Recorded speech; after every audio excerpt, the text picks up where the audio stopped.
Hey guys, it's Nick with God's Children, and today I'd like to bring a devotional from Colossians chapter 3. I'm just going to read a couple verses, and I'll begin with verse 1. If ye then be risen with Christ, seek those things which are above, where Christ sitteth on the right hand of God. Set your affection on things above, not on the things of the earth. For ye are dead, and your life is hid with Christ in God. When Christ, who is our life, shall appear, then shall ye also appear with him in glory. And I'm going to skip down to 8 now. But now ye also put off all these: anger, wrath, malice, blasphemy, filthy communication out of your mouth.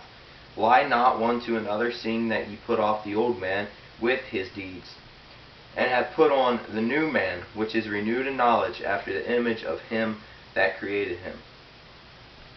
Today I mainly want to kind of be speaking to those who just got saved.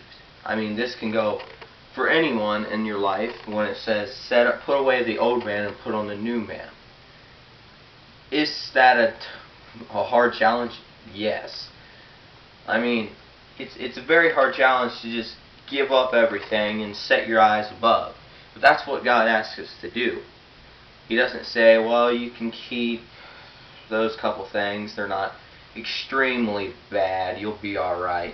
No. He said, look, give this to me, give that to me, give your life to me, and look up above.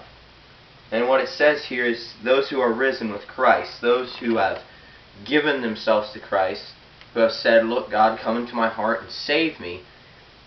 He says, seek those things which are above, where Christ sitteth on the right hand of God, and set your affection on things above, not on the things of the earth.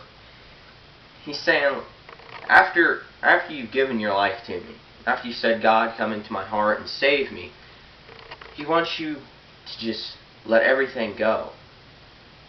And I had to do that, and that I believe everyone should do that when they get saved. But I had to do that, and that was so difficult, because you come and you're like, man, that's the stuff I used to like, man. Oh, I really wish I could do that stuff, but no, I've got to look up and be like, I want to go to heaven, and the only way that I'm going to get there is by giving up all this junk. All this worldly just junk. And he says, for ye are dead, and your life is hid with Christ in God. When Christ, who is our life, shall appear, then shall ye also appear with him in glory. He says, look, you're nothing. You're dead. Your life, it's pointless without God. You're just walking around enjoying the junk of the world. You're nothing. You're pointless. But God has a plan for you. And the only way you can honor that plan is by looking at the things above. Looking at God, who's Christ, who sitteth on the right hand of God. And I skip down to 8. But now ye also put off all these things: anger, wrath, malice, blasphemy, filthy communication out of your mouth. Lie not one to another, seeing that ye put off the old man with his deeds. When it's saying this, even for us teenagers, I mean, we think we know it all. And that's coming from a teenager.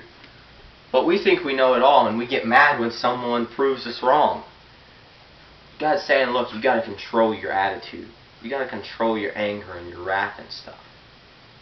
And the blasphemy and the filthy communication out of your mouth. Everyone probably knows someone who uses foul language.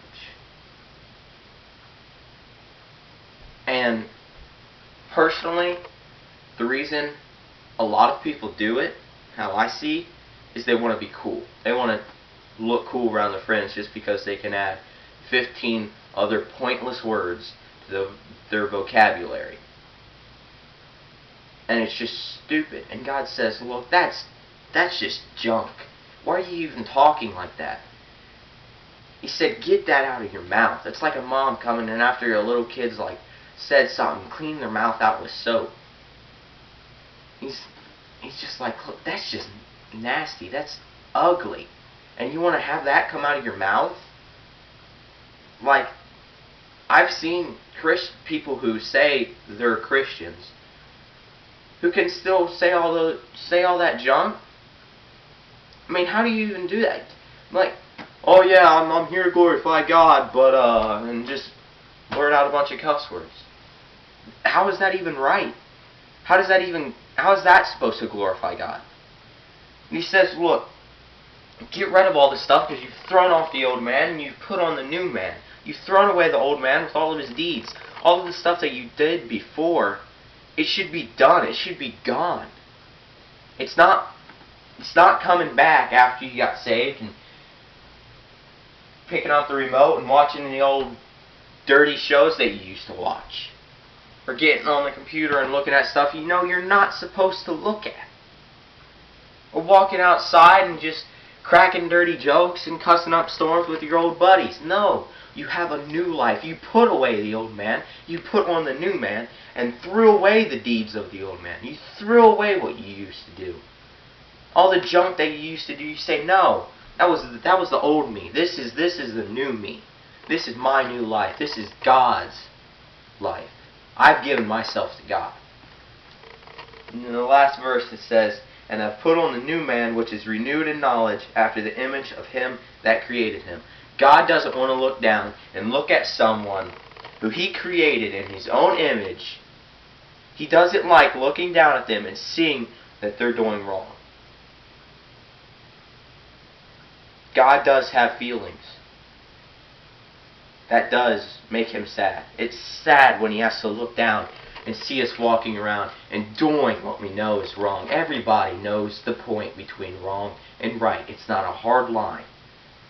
Everybody knows when they're doing something inside, look, this is wrong, I shouldn't be doing it. But then we have to be stupid and choose, but I'm going to do it anyway. That's what he's saying here. You're going to come back after you've apparently put on the new man, but come back and say, that's what I used to do, but I'm going to do it anyway. But I'm still a Christian. I'm still a Christian, man. I love God. How can you even say that?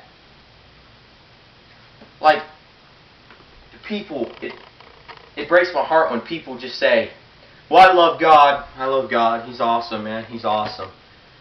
But I'll go get on like YouTube or something and watch stuff I know I shouldn't watch, and I'll like stuff that I know I shouldn't like, and when people like share something or like something that they know is wrong, and they say, oh well I'm not saying that I like what it says, just the person who's done it. Well, that still shows. There's still a point of right and wrong. There's still a point of foul language. There's still a point of blasphemy, anger, malice, everything that he says right here. He says you got to throw that away if you want to serve me. He says I'm not going to deal with that. God is not going to be trifled with. God has a plan for your life, but he cannot fulfill that plan until you are fully surrendered to him, until you're ready to say, okay God, what's your plan? What do you want for my life?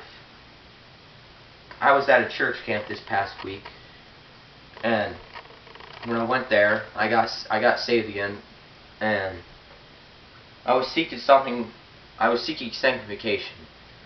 And God told me, he gave me my call to preach again. A couple people who've known me have known that I've had the call to preach before, but I've kind of thrown it away and just kind of went on with the rest of my life. But I went to camp and he says, I want you to preach. And I was like, okay, God, I'll preach. I just got saved, so I guess I'm alright to come and preach if people ask me to. But he said, no. You've got to be fully committed to me. He's like, you've got to give up everything if you want to do my will. And that is my biggest want, need, whatever in my life. That is the biggest deal in my life. I want to do God's will. And he said the only way you could do that is by fully committing yourself to me. And once I did it, man, You feel awesome because you know, look, I'm fully committed to God. I know where I'm going when I die. And I can finally do God's will in my life.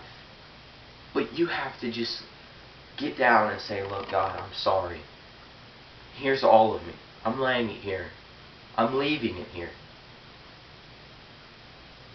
But He cannot fulfill His plan for you until He has all of you. And you say, well, in the background I've grown up in, it's just so hard. And, I mean, I haven't been able to go to church and stuff. And I mean, yeah, church helps. But just going to church doesn't change nothing. I mean, you're supposed to go to church. You're supposed to go and hear the Word of God. You're supposed to have fellowship with other Christians.